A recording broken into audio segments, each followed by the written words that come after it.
And welcome to the retirement vlog question and answer. I posted on Twitter, I posted on Reddit, and your questions did not disappoint. I have some great ones like, does it jiggle? And unfortunately it does not. Will Call of Duty 2025 be the best Call of Duty of all time? I mean, it's pretty obvious. We all know that next COD is going to be the best Call of Duty of all time, and we all mean it this year.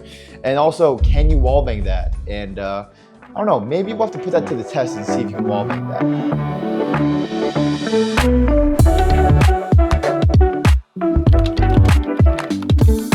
My best LAN performances, I'd probably say AW Champs. Just absolutely went off that weekend, played well, clutched up when I needed to, had some big maps, and especially for like Optic, the first two maps I went crazy. And then I would say after that, probably Cold War Major 5. That was one of my best stages. And then of course at the tournament, I just kept that going, kept that momentum going, and was just absolutely frying. And we made Call of Duty history in the finals, but before that we were frying. We 3-1 FaZe, 3-1 Empire, and then 3-0 Toronto the day before. And of course we made the 4-0 reverse sweep, which was just insane in the best of 9. But yeah, those two events. Then my guy Doug Spencer Martin asked, is age just a number in pro gaming? And I think it is. When I was younger and in certain games that I enjoyed more, like I was just grinding, and I feel like it's easier to play and just more passionate about it. And when you get older, you just kind of lose that passion for certain things. You just grow up, you mature, you have different things you're focusing on, and unfortunately that's how you kind of start falling off. Like you just don't put the time and effort in like you once did. I feel like if you still have that passion and drive when you're 27, 28, 29, you would still be a professional player, but you need to put the same amount of time in. You need to play those S&D tournaments, play those 8s, watch VOD as much as you can. But if you're not doing that, you're naturally just gonna be getting worse. But for the most part, I really don't think it's an age thing. I just think our priorities change and things we wanna do and our interests change as well when we get older. And that takes your attention away from the game you once loved. Besides my parents, who gassed you the most in your career? I'd probably say accuracy, just because we became friends early on in my career. He kind of elevated me and got me into like that semi-pro circle. And I kind of just took off from there, which was my talent. Because everyone just, when you're good, people just want to play with you, they want to team with you. But I think Lamar throughout my career was always gassing me. Whenever I was out of a tournament, I would support his team and him. Whenever he was out of the tournament, he would support my team and me to win the tournament. So I think definitely Lamar. Or I would say Tommy, Zuma too. But I just think Lamar, because he was there from literally the start when I was just amateur. Wow, this question. FKM, Zuma, Sib, or Benjay Nassim? Well, of course, I think the obvious answer is to marry Benjay. Hell no, man. What the fuck, man? We're gonna F Tommy and K Sib. Sorry, Dante. The biggest regret in my career, I think just not watching VOD and like studying the game as much earlier, like just being in 8s and spectating, looking at the arrows and the mini maps and just like trying to be smart. Because of course, when I was younger, had all the talent in the world, the reaction time, the instincts, the passion and grinding all the time. But like, if I could have just watched a little bit more VOD and like really studied up on the game and try to master the hardpoint rotations and everything to like the science, I feel like I would have won even more in my career. I'd be at double-digit wins. So probably just not studying as hard as I could have when I was younger. Even though it wasn't like the norm back then, like people didn't really watch VOD that much back in those days. I wish I'd been like, would have been one of the first people to do it and then make it popular and of course win a couple more tournaments because of it. You guys are probably wondering why I'm outside. It's because I need to return something to Whole Foods. And I got this little mic right here, so I'm just testing it out. Hopefully it sounds good for you guys, because if it doesn't, that would suck. But my max bench, the highest I've ever benched, I think is like 185, 190 for a couple reps. And that was like the end of my set. Other than that, I've never really tried to like PR too much, but yeah, 185, 190 is like the most I've ever benched. And I'm not that big, I'm 5'9", 150, so I'm not that big of a person. And then Ralvi asked, what team did I enjoy playing for the most? So I would say like pre-CDL, it has to be FaZe. That's just like every kid's dream to be on FaZe. It was cool because like I was a competitive pro player for them. And then of course I got all like the other perks where I was chilling at the New York FaZe house with all the creators. They were traveling to events. They were always supporting us at events when we were winning and just having fun. After the event, we would go explore and just do so much fun stuff. So I feel like I got to live an incredible time being on FaZe, because it was just so many things I would have never done before. Well, I was able to do by being on FaZe Clan. I met so many amazing people and they just took amazing care of us. They cared so much. And even at the time, like the owners and all the YouTubers and everyone on the team was so young, but they did everything they could to provide for us and help us get what we needed. And it was always an honor to win for them and be on FaZe for so long and just make Call of Duty history for them. post CDL or in the CDL, I would probably say Rocker. Rocker was an amazing org. Like I'm not gonna lie, they spent a lot of money. Their headquarters was insane. We had a personal trainer every year. They literally brought out everything, the Brinks trucks for us, and they treated us so well. They helped us move when we had to move. They did literally anything we asked for. It got to the point where we were going to so many steak dinners.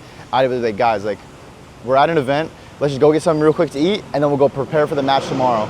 But every day, no kidding, they wanted to go to a steak dinner. So I was like, yo, these guys are crazy. But Rocker was incredible. They cared so much. They put on events for the local MN fan base and everyone in the Minnesota area with the home series as well. So Minnesota cared so much, and they took great care of the players, to the staff, everyone else. What pro do you see retiring next? And I think the obvious answer is probably Slasher, just because we went pro together in Ghost in 2014, and he's still playing.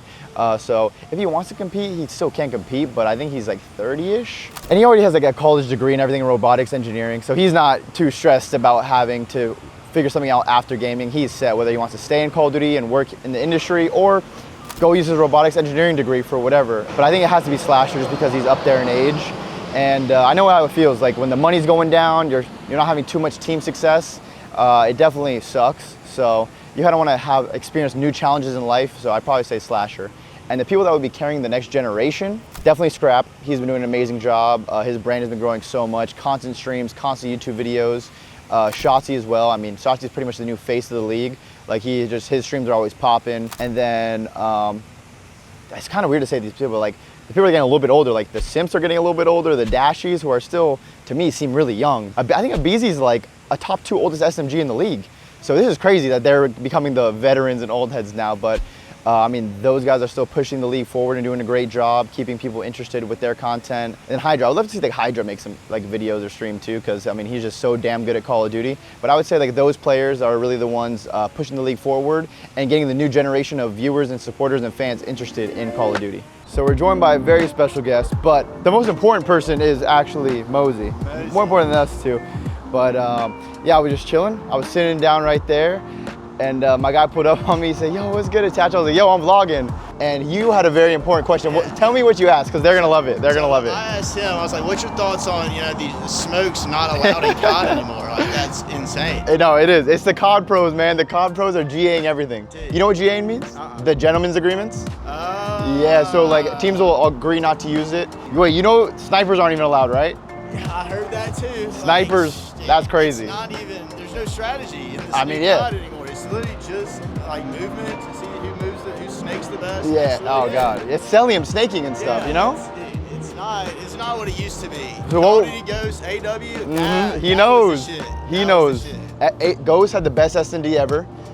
The strong arm nades. Oh my god. The smoke crosses. Yep. I remember watching Fizzer, his nade spots. RIP, the legend, man. The legend. Then what happened after AW? You just jetpacks? You just didn't want to play anymore? Or? After BO3, I thought that was gonna be the downhill. And then I had a good amount of friends that stayed on for BO3. Yeah, BO3 was great. So that was right when I was heading out. Oh, okay. Yeah, but Ghost and AW, that special place. Oh man. Those games, same. That's where it all started. Yeah. And then you said you watched the retirement video too. I did. Hell yeah. That was a great, everything about that Thank was you. nice. I appreciate that. See, I'm an old man, I'm an unk now. Yeah. Were you like the last one from like the Ghost? You remember Slasher?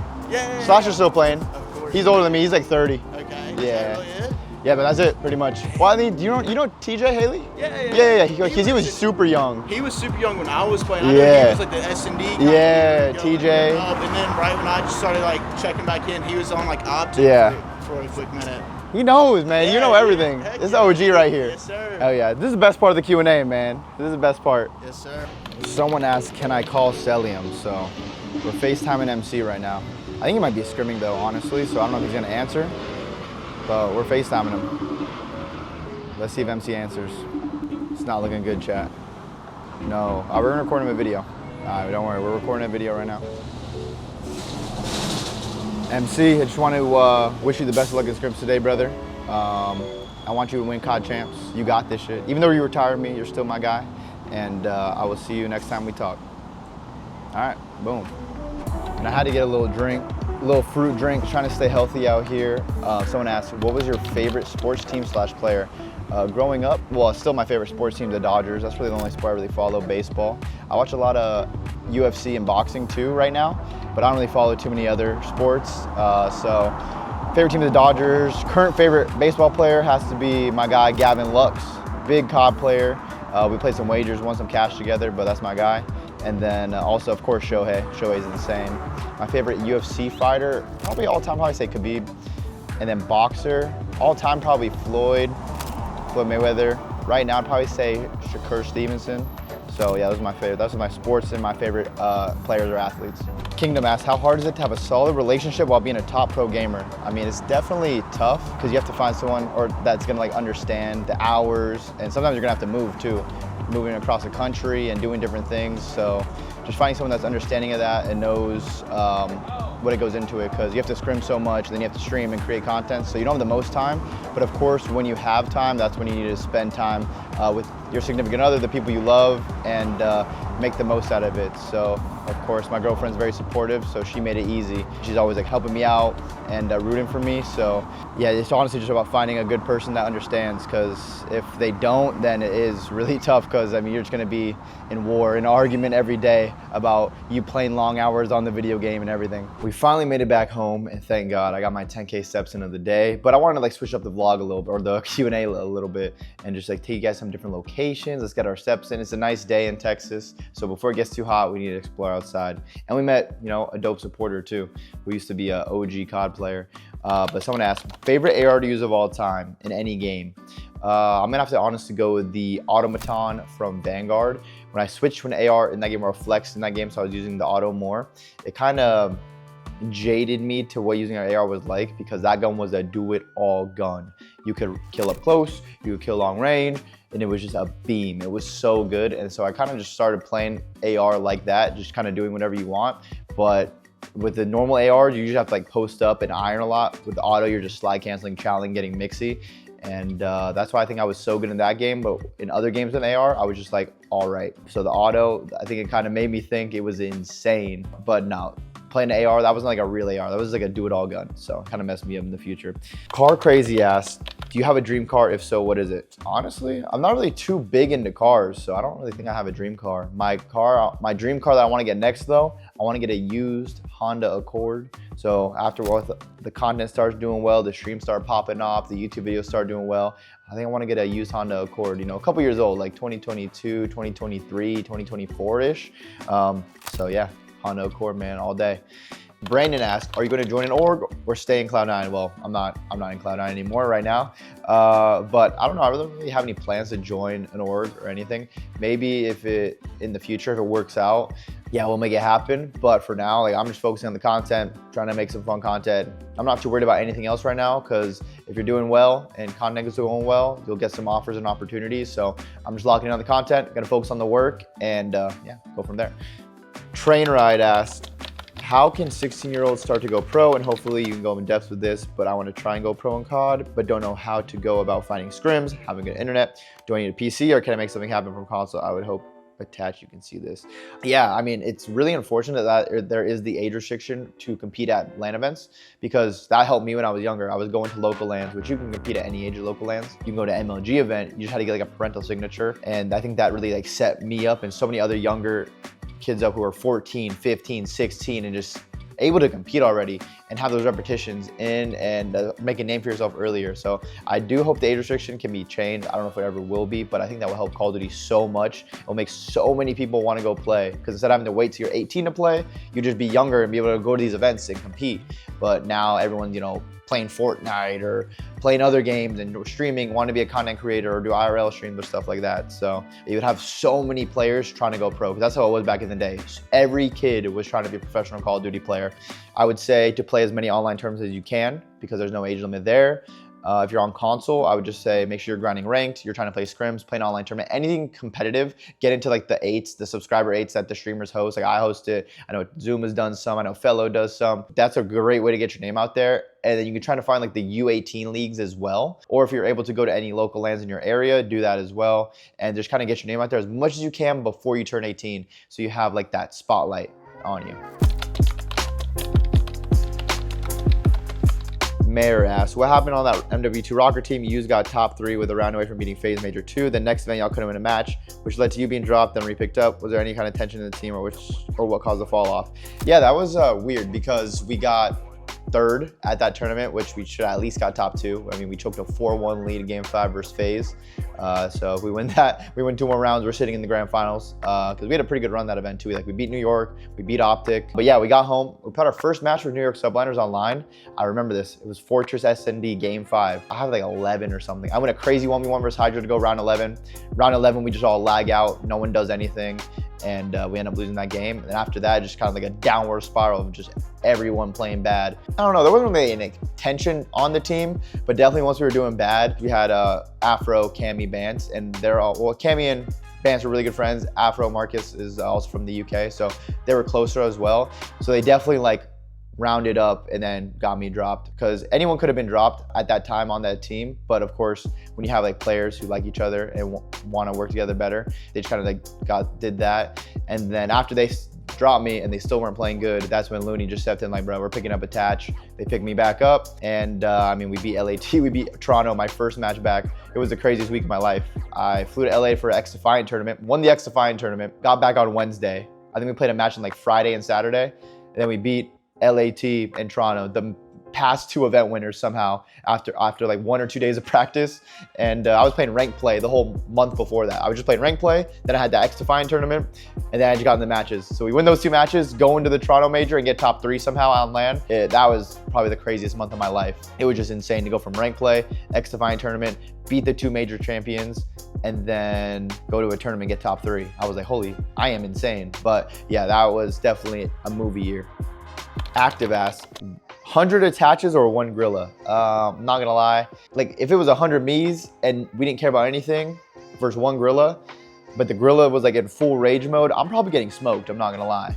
But if it's just like normal, where it's like 1 Grilla, 100 humans, and there's no like rage-inducing thing, I think 100 humans would eventually tire the Grilla out, just because it'd be so many people. But yeah, the first like 70 or 60 or 70 me's are getting absolutely slaughtered by the Grilla. And that's going to do it for the Q&A. Hopefully you guys enjoyed this Q&A. I mean, we got active. We got our 10K steps in. We met some supporters, or we met a supporter that knows COD and the OG days. And we returned what we needed to return to Whole Foods or to Amazon as well. So W day, W video, very productive. If you guys made it to the end, you are a real one. And I'll see you guys in the next one. As always, my name is Attach, and I'm out. Peace.